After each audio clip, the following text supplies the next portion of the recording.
दोस्तों, आज की कहानी है।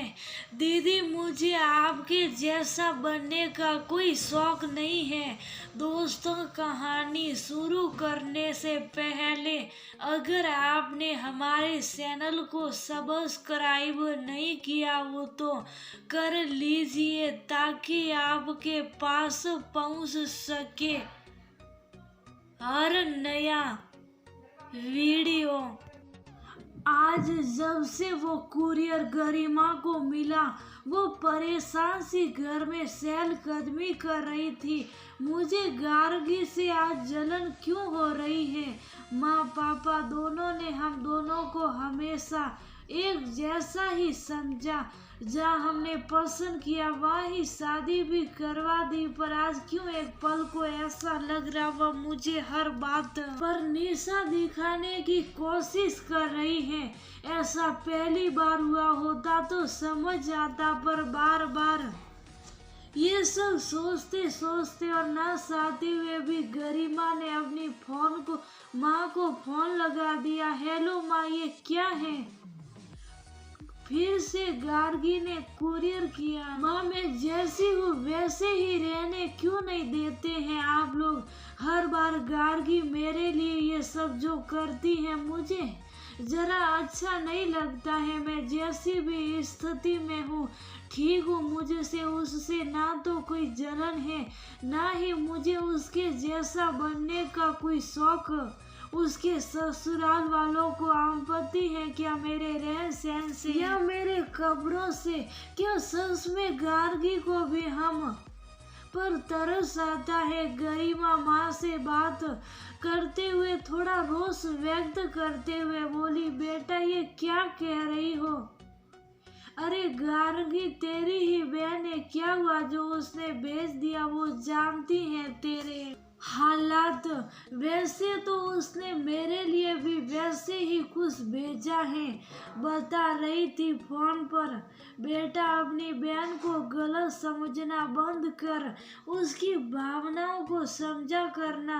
वैसे कोई कुछ नहीं कहता उसके ससुराल में, पर एक बात तो तू भी जानती है, अगर कोई कुछ कहेगा अभी तो तेरी बहन तेरे खिलाफ कभी कुछ नहीं सुनेगी। सुनिए ना जी, गरिमा को समझाते हुए बोली। माँ, मैं क्यों सोचूं कौन क्या कहेगा? ये मेरी जिंदगी है, जो मेरे हालात है मैं उसमें संतुष्ट हूँ। क्या हुआ जो हम दोनों पति पत्नी उन लोगों जैसा नहीं कमाते हैं, ना ही हम कोई फिजूल खर्ची करते।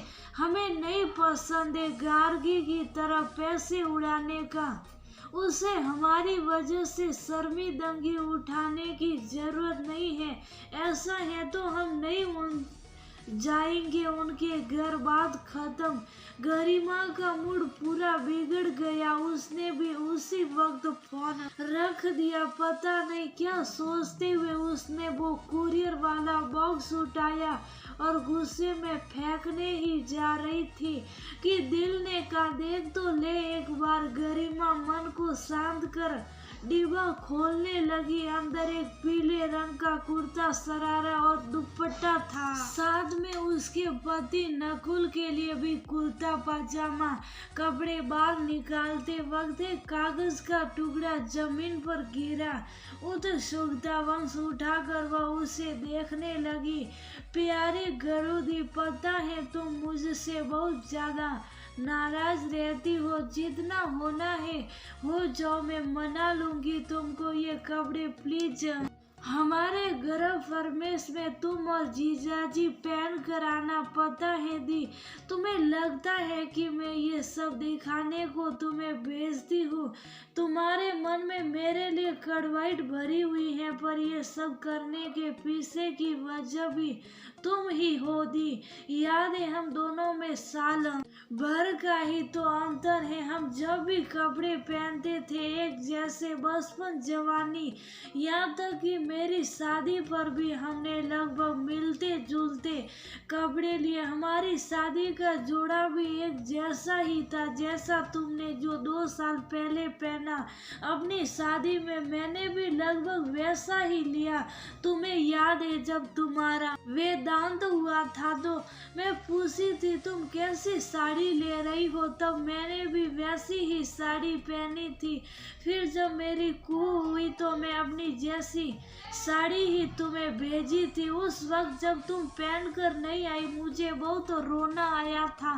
समझ गई थी कि तुम्हें बुरा लगा है। जब माँ से मैंने कहा तो वह बोली तू तो जानती है गरिमा कितनी स्वाभिमानी है, उसे दूसरे का दिया कुछ पसंद नहीं आता, इसलिए इस बार तुम्हें इतना लंबा पत्र लिख कर भेज रही हूँ। प्लीज दी पहन कर आना। मैं हाथ जोड़ती हूँ तुम्हारे, ये आदत भी तो तुम्हारी ही लगाई हुई है ना। हम जब भी कहीं साथ रहे एक जैसे कपड़ों में रहे, तब से मैं ये सोच रखी थी हम जब भी साथ होंगे एक जैसे कपड़ों में रहेंगे। क्या अपनी गार्गी की इतनी सी बात नहीं मानोगी? गरिमा की आंखों से जर आंसू बहने लगे। उसकी अपनी छोटी बहन को समझने में कैसे भूल कर गई वो। कैसे सोच लिया उसने कि गार्गी उससे ज्यादा पैसे वाले घर में गई है तो ये सब दिखावा करती रहती है। सच ही तो कह रही है वो। हम तो एक दूसरे के जन्मदिन पर भी एक जैसे कपड़े पहनते थे, सब हमें जुड़वा बहनें कहा करते थे।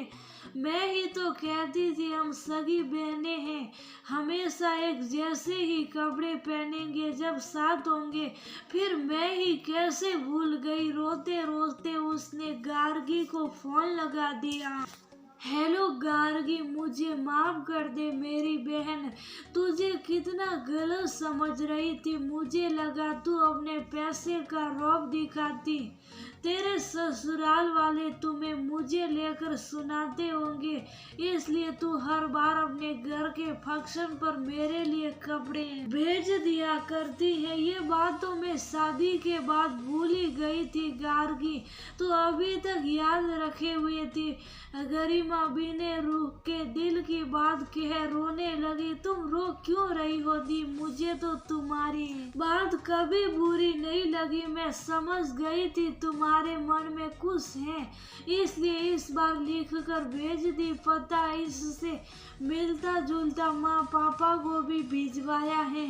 सोच रही थी हम सब एक जैसे ही कपड़े पहने, वो क्या है ना सासू माँ का मन था सब पीले कपड़े ही पहने, तो उन्होंने साड़ी ली और मैं हम दोनों के लिए कुर्ता सरारा। तुम्हें अच्छी तो लगी ना?